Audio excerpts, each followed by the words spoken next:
हाय बच्चों, good morning. Welcome to YouTube channel.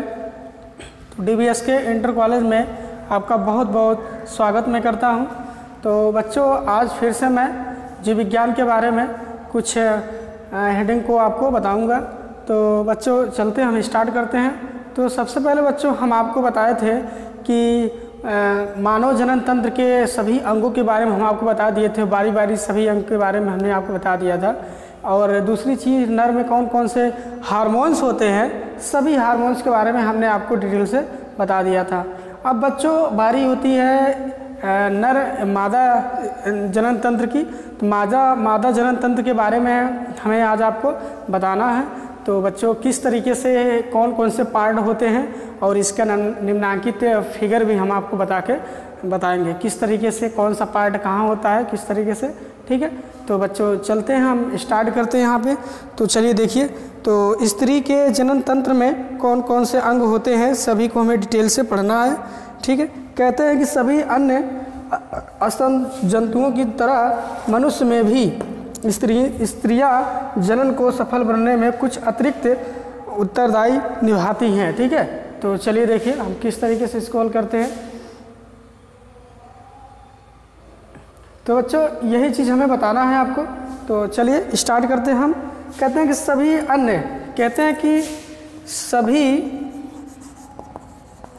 अन्य स्तनधारी प्राणियों की तरह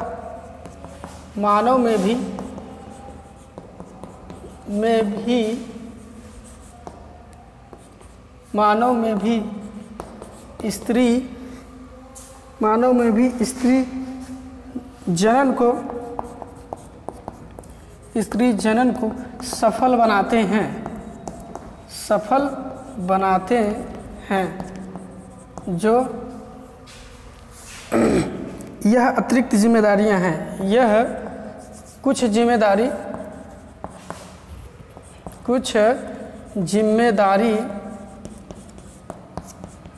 अतिरिक्त है। ठीक है, कुछ जिम्मेदारियां कह रहा है अतिरिक्त हैं। अतिरिक्त के रूप में एक स्त्री को किस तरीके से कैसे मतलब रहना है और उसको सावधानी क्या बरतनी है, तो सभी के बारे में आपको जानकारियां यहाँ पे दी जाएंगी। ठीक है ना, तो चलिए देखिए यहाँ पे हम किस तरीके से करते हैं। ठीक है, तो आगे चलिए देखिए। तो बच्चों आप देख सकते हैं कि सभी अन्य स्तनधारी प्राणियों की तरह मानव में भी स्त्री जनन को सफल बनाते हैं, कुछ जिम्मेदारी अतिरिक्त है। उसके अंतर्गत हमें क्या क्या जिम्मेदारियां और किस तरीके से हमें रहना है ये भी हमें देखना है गौर से। ठीक है, तो चलिए देखिए, तो दिया गया है कि इसके अंतर्गत हमें क्या क्या चीज़ उपलब्ध होनी चाहिए, सभी के बारे में हम लोग डिटेल से पढ़ेंगे। तो नंबर 1 जो पहला अवस्था हमारा होगा वो अवस्था क्या होना चाहिए, उसमें हमें देखना है। कहते हैं कि निषेचन व भ्रूण विकास हेतु अनुकूल स्थान उपलब्ध कराना। कहते हैं किसके द्वारा, कहते हैं कि निषेचन व भ्रूण अवस्था में उचित स्थान, ये चीज़ कि बहुत इम्पोर्टेंट है, ये जानकारी होनी चाहिए। दूसरी चीज़ बच्चों ये है गर्भावस्था के बाद। कहते हैं गर्भावस्था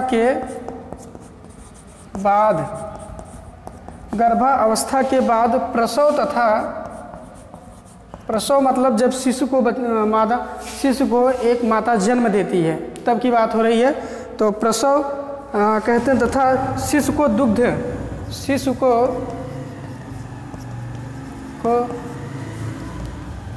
दुग्ध रूपी पोषक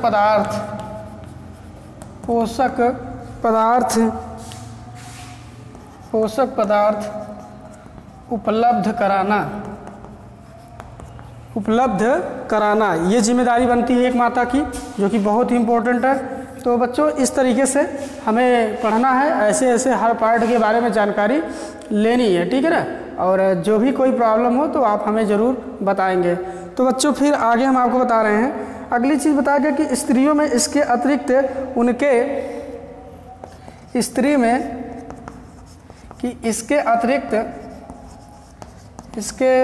अतिरिक्त और भी जिम्मेदारी हैं, अतिरिक्त और भी जिम्मेदारी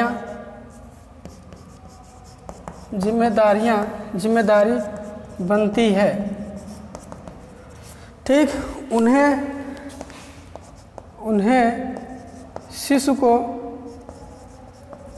शिशु को अनुकूल स्थान पे रखना चाहिए, अनुकूल स्थान देना चाहिए। ये चीज़ अवश्य होनी चाहिए, नहीं तो शिशु को प्रॉब्लम हो सकती है। ठीक है, उन्हें जो है उनके शरीर में कोई बाधा उत्पन्न हो सकती है। तो इस तरीके से तमाम ऐसी अवस्थाएं होती हैं। ठीक है बच्चों, तो फिर आगे हम चलते हैं, देखते हैं। तो अगला जो है पार्ट अब क्या क्या होना चाहिए हमें ये देखना है। अगला पार्ट हमें देखना है, देखिए हम आपको बताते हैं यहाँ पे आगे।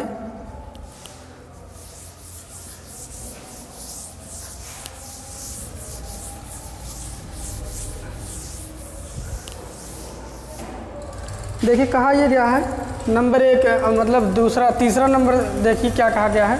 कहा गया है कि अंड का निर्माण होना चाहिए, तभी बच्चे उत्पन्न हो सकते हैं। उसके साथ साथ मादा लिंग हार्मोन्स निर्माण होना चाहिए, मादा लिंग हार्मोन्स निर्माण। अगर ये नहीं होगा तो बच्चे जन्म नहीं ले सकते हैं। एक शिशु के एक माता के गर्भ में शिशु का जन्म नहीं हो सकता है यदि ये दो चीज़ ना हो, एक अंड ना बने और एक लिंग हार्मोन्स का स्राव ना हो। अगर अंड नहीं बनेगा तब भी जो है एक शिशु का जन्म नहीं होगा, और अगर हार्मोन्स नहीं होगा तब भी एक शिशु का जन्म नहीं हो सकता है ऐसी स्थिति में। फिर अगला चौथा पॉइंट इसका देखेंगे हम। चौथे पॉइंट में बच्चों ये कह रहा है, हमें देखना है कि युग्मक स्थानांतरण निषेचन, युग्मक स्थानांतरण याद ही रखिए, युग्मक स्थानांतरण युग्मक स्थानांतरण का मतलब बच्चों ये होता है, हम आपको बता देते हैं कि इसके अंतर्गत कहा जाता है कि अंड कोशिका को इसके निर्माण स्थल से निषेचन स्थल तक ले जाना। जैसे हमारा जो इसका निषेचन स्थल होता है वहाँ तक अंडाणु को जो है ले जाने की क्रिया इसमें होनी चाहिए। यदि अंडाणु वहाँ तक नहीं पहुँच रहा है तो उसको शुक्राणु को जो है संयुग्मन नहीं हो पाएगा, और संयुग्मन जब नहीं हो पाएगा तो ऐसी स्थिति में वो क्या हो सकता है, उनके अंदर शिशु का उत्पादन नहीं हो सकता है। तो ऐसी स्थितियाँ बनी रहती है। ठीक है बच्चों, चलिए फिर आगे देखिए, हम बताते हैं आपको। अगला चीज़ है कि पांचवा कहता है कि वीर्य को ग्रहण करना, वीर्य को ग्रहण करना। अगर वीर्य को ग्रहण नहीं किया जाएगा तो एक शिशु का जन्म नहीं हो सकता है। ठीक है, तो ऐसी स्थितियां बनी रहती है। अगला दिया है छठा अवस्था इसका दिया गया है कि निषेचन हेतु अनुकूल परिस्थितियां उपलब्ध कराना है, तो आप जानते ही हैं। और अगला है कि गर्भावस्था सफल बनाना। गर्भावस्था क्या होता है, गर्भावस्था सफल बनाना। तो ये सब चीज़ हमें ध्यान देना है। ठीक है, और इसके बाद अगला जो 7वां नंबर है वो प्रसव होता है, मतलब बच्चे को जन्म देना। और 8वां नंबर ये होता है कि शिशु का पोषण होना चाहिए। शिशु का क्या होना चाहिए, पोषण होना चाहिए अच्छी तरीके से। ठीक है, तो ऐसी स्थितियाँ इसमें बनी रहती है। तो बच्चों ऐसी स्थिति को बनाने के लिए तो स्त्री में भी जनन तंत्र के भाग, ऐसी स्थिति बनाने के लिए हमें विशेष रूप से क्या होना है, ध्यान देना है और अच्छे से जो है एक शिशु का पालन करना है। ठीक है ना, तो ऐसी स्थितियाँ इसमें बनी रहती है। फिर देखिए बच्चों आगे हम आपको बताते हैं।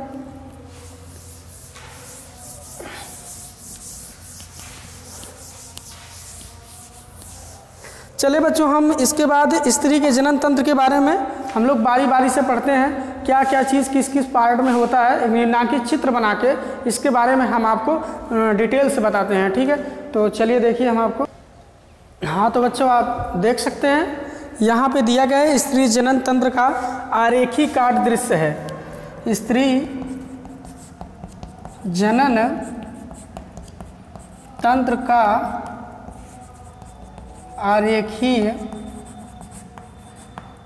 चित्र जो आपके सामने बना हुआ है, ये देखिए है, ये स्त्री का जनन तंत्र है। ठीक, अब आप देखेंगे यहाँ पे एक चीज़ आपको दिखाना है कि ये स्त्री के जो है अंडाणु हैं, देख रहे हैं आप सब, ये अंडाणु हैं। ठीक है, तो ये अंडाणु क्या होते हैं, इस तरीके से देखिए, यहाँ से टूटकर धीरे धीरे इसके रास्ते, ये देखिए ऐसे हैं ना, ये चीज़ ऐसे बंधा हुआ है, तो मतलब ये अंदर जो है गर्भावस्था, ये देखिए गर्भावस्था, यहाँ पर जो है शुक्राणुओं और अंडाणुओं का क्या होता है, आपस में संयुग्मन होता है इस अवस्था में। ठीक है, यहाँ से अंडाणु आएगा और इस वेगिना के द्वारा शुक्राणु इसके अंदर क्या करता है, प्रवेश करता है, और दोनों का यहाँ पर आपस में क्या होता है, संयुग्मन होता है, जिससे एक भ्रूण का जो है निर्माण होता है, एक शिशु का निर्माण होता है। ठीक है ना, तो इस तरीके से हम आपको बता रहे हैं। तो चलो बच्चों, इसके बारे में हम लोग और आगे देख लेते हैं डिटेल से क्या क्या जानकारी इसके अंतर्गत आती है। तो देखिए, कहा गया है कि स्त्री के जनन तंत्र निम्न है, स्त्री के जनन तंत्र निम्न है। चलिए देखिए क्या क्या चीज़ है, ये देखना है। पहला हम लिख लेते हैं कि प्राथमिक जनन अंग, प्राथमिक जनन अंग। ठीक, प्राथमिक जनन अंग में क्या क्या पार्ट आता है, तो सबसे पहला जो पार्ट आएगा वो होगा अंडाशय, जिसमें मादा युग्मक का निर्माण होता है। अंडाशय जैसे उसमें होता है शुक्राशय, वैसे इसमें अंडाशय कहते हैं, जिसमें मादा युग्मक का निर्माण होता है। ठीक, क्या कहेंगे, या अंड कोशिका का निर्माण होता है, अंड कोशिका का निर्माण होता है। ठीक है, तो ये चीज़ होता है इसके अंतर्गत, समझ गए, अंड कोशिका का निर्माण होगा। और बच्चों हमें अब दूसरा हमें देखना है सहायक नलिका, जो हमें मतलब अंड को पहुंचाती है। अब यहाँ से देखिए, इस नलिका के द्वारा जो पहुँचेंगे उसे हम कहेंगे सहायक नलिका। अब सहायक नलिका क्या है ये देखना है। ठीक है ना, देखिए सहायक नलिका के रूप में क्या चीज़ है ये हमें देखना है। तो इसके अंतर्गत हम कह सकते हैं कि जैसे हम कह सकते हैं अंडवाहिनी, अंडवाहिनी, अब मतलब अंडाणु को ले जाने के लिए ये चीज़। दूसरी चीज़ है और आगे जाएगा जिसका नाम है गर्भाशय। अब देखिए गर्भाशय हमारा कहाँ है ये देखना है, तो ये देखिए इस तरीके से आगे हमको गर्भाशय मिलेगा। इसके बाद वहाँ गर्भाशयी, मतलब उसमें जो रहेगा गर्भाशयी, ठीक है ना। और इसके बाद क्या पार्ट होना चाहिए, ग्रीवा, ग्रीवा, ठीक। और क्या होनी चाहिए, योनि इसमें सहायक होती है। ठीक है, तो कितने अंग हैं, अंडवाहिनी, गर्भाशय, गर्भाशयी, ग्रीवा और योनि, ये 5 अंग सहायक अंग हैं जो मतलब शुक्राणु अंडाणु को उठाकर वहाँ तक ले आती है, मतलब उसके स्थान तक ले आती है जहाँ पे जो है अंडाणु को मतलब शुक्राणु का संयुग्मन होता है। ठीक है ना, तो ये स्थितियाँ इसमें बनी रहती है। चलिए फिर आगे हम देखते हैं। इसमें फिर कहा जाता है कि अब देखते हैं हम लोग जो है अगला चौथा पार्ट इसका हम देखते हैं। ये पहला है, ये दूसरा है, आगे तीसरा पार्ट इसका क्या है ये देखेंगे। तीसरा पार्ट है अंतरोपण व सगर्भता। अंतरोपण, अब अंतरोपण क्या होता है ये हमें देखना है। तो अंतरोपण के अंतर्गत आ सकता है हेतु गर्भाशय, मतलब गर्भाशय के लिए, हेतु गर्भाशय के लिए अंदर जो गर्भाशय में अब दोनों संयुग्मन हो जाता है तो फिर वहाँ पर जो है उसे हम अंतरोपण कहते हैं। चौथा पार्ट इसका अंतर्गत है सहायक ग्रंथियाँ। फिर ये तो नलिका सहायक थी, अब सहायक ग्रंथियाँ क्या चीज़ है ये देखना है, सहायक ग्रंथियाँ। ठीक है, तो सहायक ग्रंथियाँ क्या क्या हैं तो इसके बारे में देखना है। तो सहायक ग्रंथ के रूप में जैसे कि कहा जाता है कि जैसे वल्बोयूरेथ्रल या बर्थोलिन ग्रंथि, सीधा सीधा हम कह सकते हैं बर्थोलिन ग्रंथि, बर्थोलिन ग्रंथि स्त्री में पाई जाती है, ध्यान देना है इस चीज़ को। ठीक है, तो आप समझ सकते हैं ये चीज़ इस तरीके से होता है, कोई दिक्कत नहीं है। जो भी अगर कोई प्रॉब्लम हो तो आप हमसे कह सकते हैं। ठीक है, तो चलो देखो बच्चों आगे।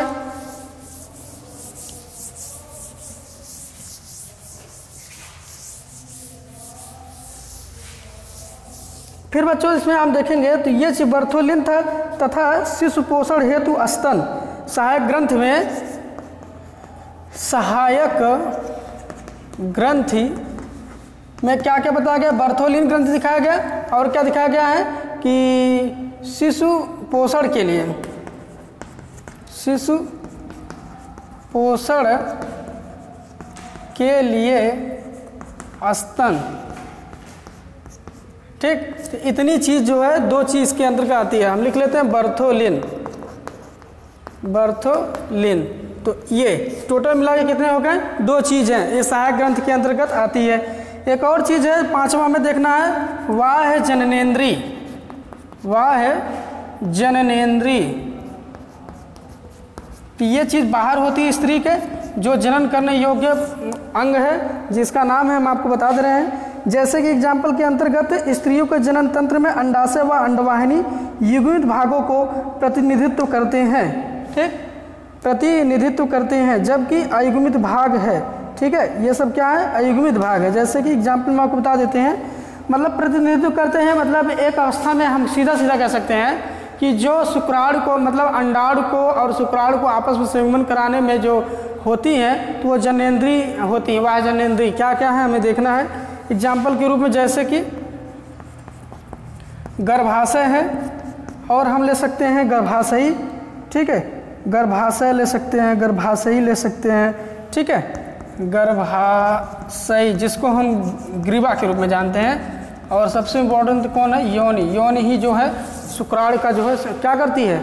गमन पथ में आपस में लेती है और लेकर जो है उसको अंडाणु से संगमन करने में मदद करती है। ठीक है, तो ये चीज़ हमें ध्यान देना है। तो चलो बच्चों, फिर आगे हम चलते हैं कि स्त्री जनन के अंग और उसके कार्य हम लोग पता कर लेते हैं, क्या क्या कार्य किसमें होता है। ठीक, तो चलो देखो,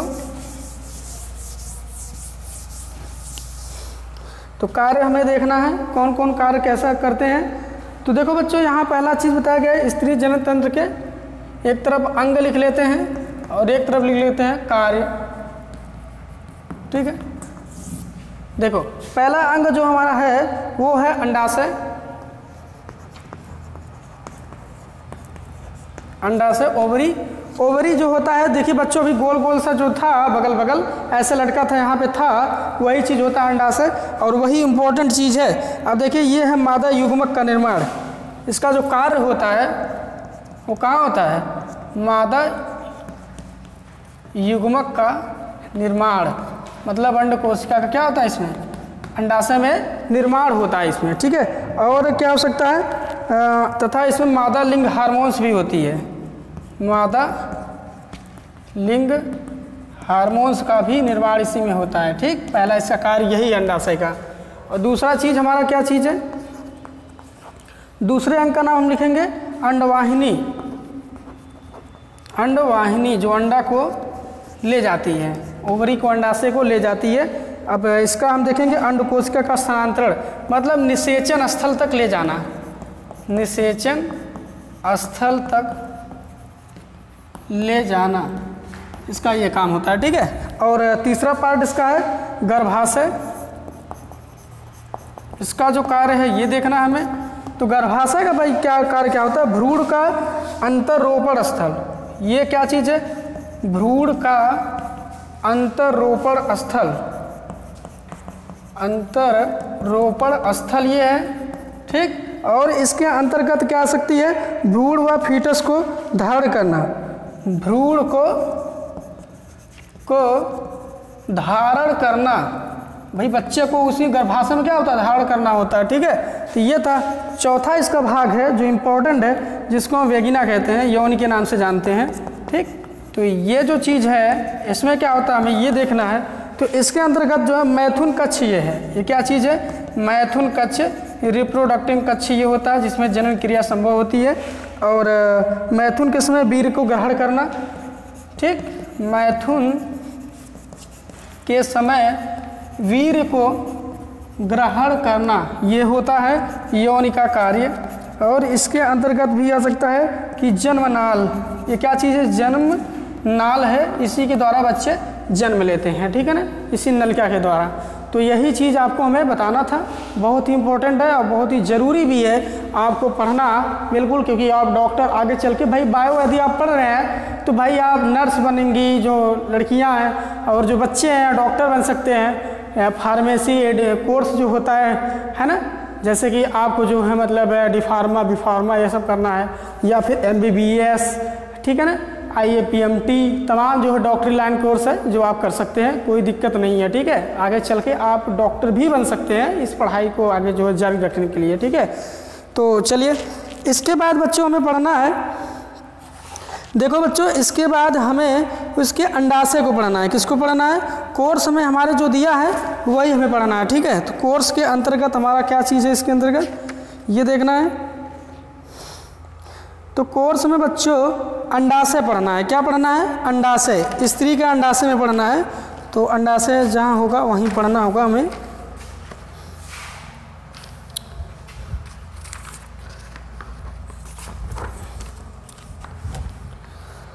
चलिए देख लीजिए, अंडाशय के बारे में ही पढ़ना है, जो कि वो प्राथमिक अंग है, उसी के बारे में पढ़ना है हमें।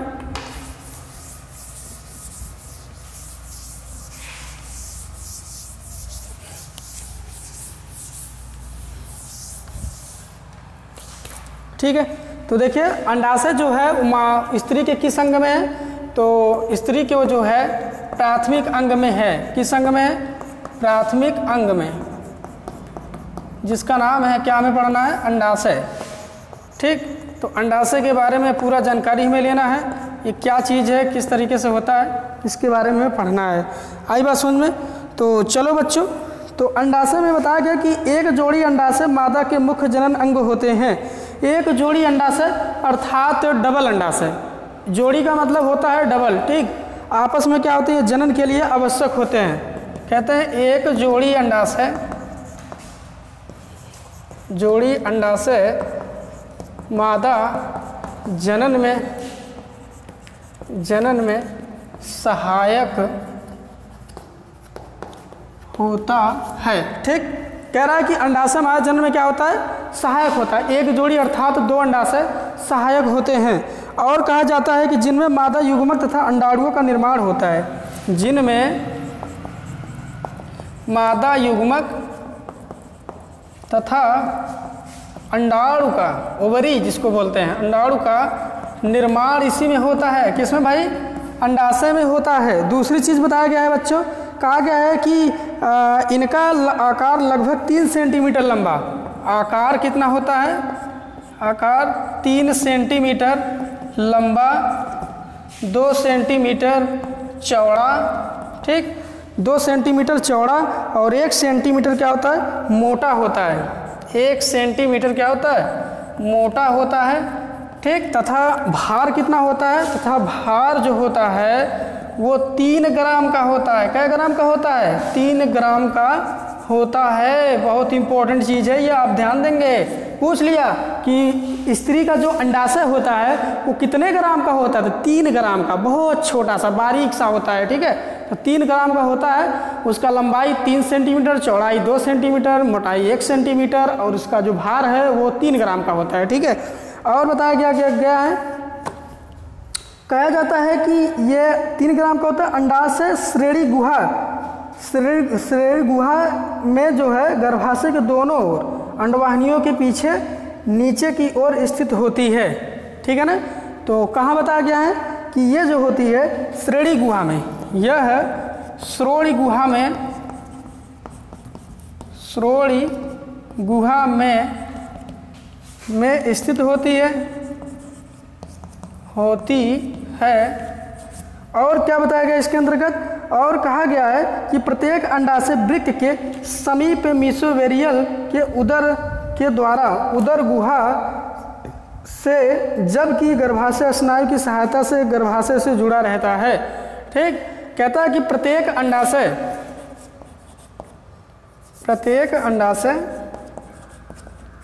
या तो बच्चों इसको छोड़ो, बस इतना चीज़ आप ध्यान देना जो कि बहुत इंपॉर्टेंट है। आगे भी हम आपको बता रहे हैं, जैसे कि बताया गया है कि इसमें बताया गया कि अंडाशय अंडाणुओं के अतिरिक्त, अंडाशय जो होता है, अंडाशय अंडाणुओं के अतिरिक्त, अंडाणु के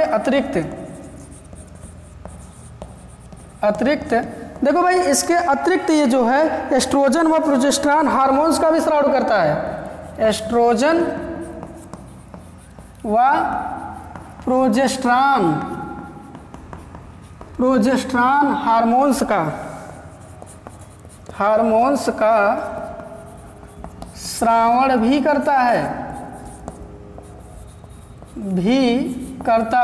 बहुत ही इंपॉर्टेंट चीज़ है। देखिए, अभी हमने आपको बताया था कि अंडाशय में हार्मोन्स मादा लिंग हार्मोन्स का स्रावण भी होता है, तो वही चीज़ यहाँ पे बताया गया है। ठीक है ना। फिर इसके बाद आगे हम चलते हैं। तो मादा में एस्ट्रोजन और प्रोजेस्टेरॉन, यही दो हार्मोन्स होते हैं, मादा हार्मोन्स। और पुरुष हार्मोन्स कौन होते हैं? एंड्रोजन और टेस्टोस्टेरॉन, ये दो होते हैं। ठीक है ना। पुरुष में एंड्रोस्टेरॉन और टेस्टोस्टेरॉन, और मादा में एस्ट्रोजन और प्रोजेस्टेरॉन, ये दोनों लिंग हार्मोन्स है मादा और पुरुष के लिए। ठीक है। फिर इसके बाद बच्चों आगे हम लोग चलते हैं। तो इसके बाद बच्चों मैं आपको जो है अगली वीडियो में फिर से मैं बताऊंगा कि इसके जो है जनन अंग अंडाशय का जो निर्णाकित फिगर बना के उसके बारे में आपको डिटेल से बताऊंगा। ठीक है। तो आज के लिए बच्चों इसके लिए बहुत बहुत धन्यवाद। बिल्कुल आप अपने घर पर रहिए, स्वस्थ रहिए, मस्त रहिए। जो भी कोई प्रॉब्लम हो तो आप कमेंट बॉक्स में ज़रूर शेयर करेंगे। ओके, धन्यवाद।